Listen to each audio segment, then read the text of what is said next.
ጽንዕነ መስቀል ቤዛነ መስቀል ኃይልነ መስቀል ጽንዕነ መስቀል ቤዛነ መድኃኒትነ ለእለ አመነ መድኃኒትነ ለእለ አመነ መድኃኒትነ ለእለ አመነ መድኃኒትነ ለእለ አመነ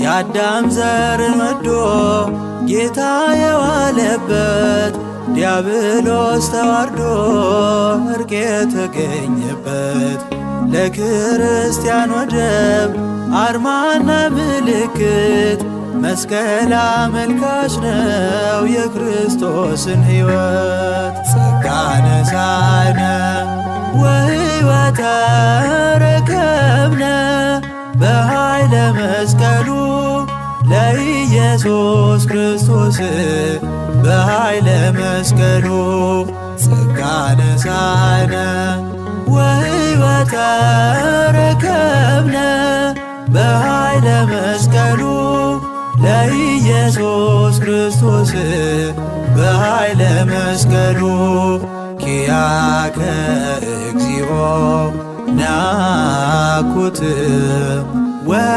ወንሴብሐከ እግዚአብሔር ኪያከ እግዚኦ ናኩት ወንሴብሐከ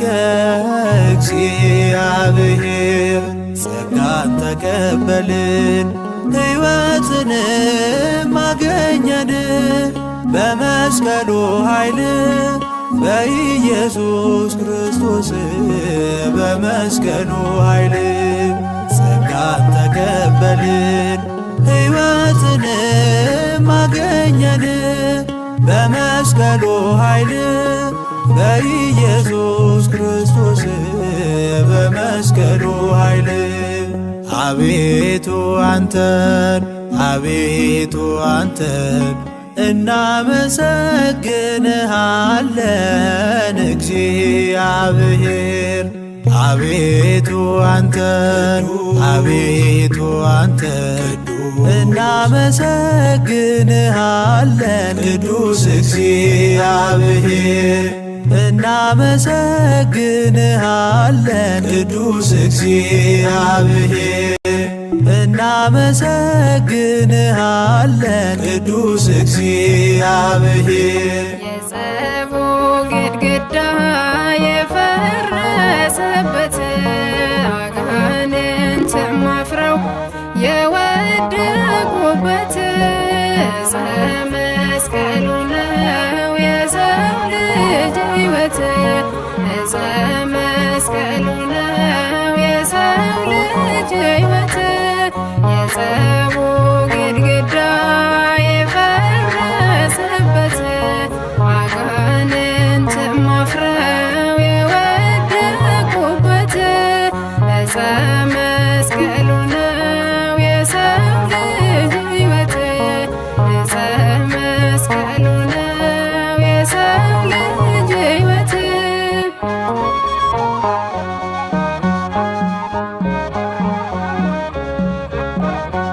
መሰረት ነው ለቤተ ክርስቲያን ጋሻና ጦራቸው ለሰማዕታት ለጻድቃን ለእኛም ለምናምነው መስቀል ኃይላችን ነው ከሞት የዳንበት ኃይሉ የእግዚአብሔር ነው ኃይላችን ነው መስቀል ብርታታችን ቤዛችን ነው መድኃኒታችን ኃይላችን ነው መስቀል ብርታታችን ቤዛችን ነው መድኃኒታችን የጸቡ ግድግዳ የፈረሰበት አጋንንት አፍረው የወደቁበት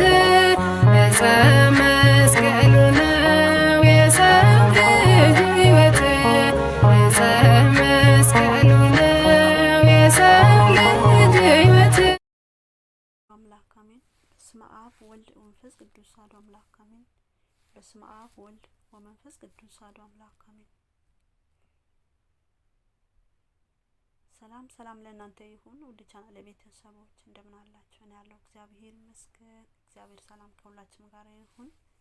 እንኳን አደረሳችሁ አደረሰን። የጌታችን መድኃኒታችን ኢየሱስ ክርስቶስ መስቀለ ኢየሱስ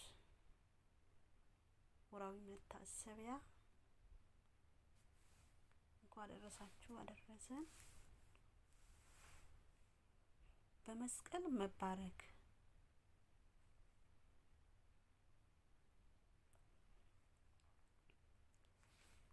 ስልጣነ ክህነት ያላቸው ካህናት በቅዱስ መስቀል እንዲባረኩና ምእመናንን እንዲባረኩ ኦርቶዶክሳዊ ቤተክርስቲያን ታዛለች።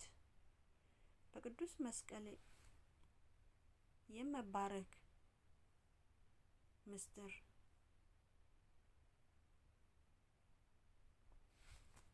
አንደኛ በጌታችን ቅዱስ መስቀል አማካኝነት ስርየተ ኃጢአትን ለመቀበል፣ ሁለተኛ በጌታችን ቅዱስ መስቀል አማካኝነት ቡራኬ ማግኘት፣ ቡራኬ ማለትም መንፈሳዊ ክብርና ጸጋም ለመቀበል ነው።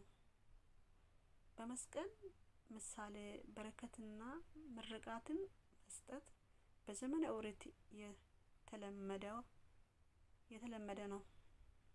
በእርግጥ በኦሪት ዘመን መስቀል አልነበረም።